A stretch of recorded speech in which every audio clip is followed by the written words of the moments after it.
சென்னை அண்ணா அறிவாலயத்தில் ஆதித்தமிழர் கட்சியின் தலைவர் கு. ஜக்கையன் முதலமைச்சருக்கு நேரில் வாழ்த்து தெரிவித்தார்.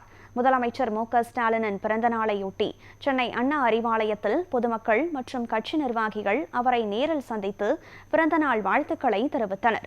அந்த வகையில் ஆதித்தமிழர் கட்சியின் தலைவர் கு. ஜக்கையன் முதலமைச்சரை நேரில் சந்தித்து பூங்கொத்து கொடுத்து பிறந்தநாள் வாழ்த்துக்களை பகிர்ந்தார்.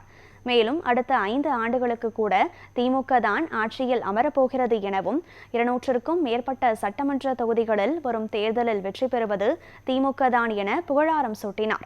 இந்நிகழ்வில் அவருடைய ஆதரவாளர்கள் மற்றும் கட்சி நிர்வாகிகள் உள்ளிட்டோர் உடனிருந்தனர். தமிழக முதல்வர் மரியாதைக்குரிய அண்ணன் முத்துவேல் கருணாநிதி ஸ்டாலின் அவர்களுக்கு இன்றைக்கு பிறந்தநாள் வாழ்த்துக்கள் தெரிவிப்பதற்காக கலைஞர் அரங்கத்திற்கு நாங்கள் வருகை தந்திருக்கிறோம்.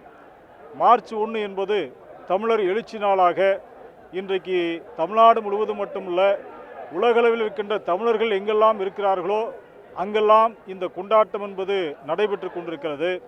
தமிழ்நாட்டை இன்றைக்கு நம்பர் 1 மாநிலமாக உயர்த்திய மாபெரும் தலைவர், மகத்தான போராளி, பல்வேறு சிறைவாசங்களை அனுபவித்த அன்பிற்குரிய முதல்வர் அவர்களுக்கு ஆதித்தமிழர் கட்சியின் சார்பாக எங்களுடைய நெஞ்சார்ந்த பிறந்தநாள் வாழ்த்துக்களை தெரிவித்துக் கொள்கிறோம். தமிழ்நாடு எப்பொழுதுமே தலை குனியாது என்கிற வகையில் ஒரு மிகப்பெரிய ஒரு பாய்ச்சலை, அடுத்த கட்ட பாய்ச்சலுக்கு தயாராகி கொண்டிருக்கிறார். வரக்கூடிய சட்டப்பேரவை தேர்தலில் 234 இடங்களிலும் திராவிட முன்னேற்ற கழகம் வெற்றி வாகை சூடும் என்பதில் எந்த விதமான மாற்று கருத்தும் இல்லை. ஏனென்று சொன்னால் இந்த திராவிட இயக்கத்தை வழிநடத்தக்கூடிய ஒரு மகத்தான தலைவராக, ஒரு கேப்டனாக இன்றைக்கு நம்முடைய முதலமைச்சர் அவர்கள் இருக்கிறார்.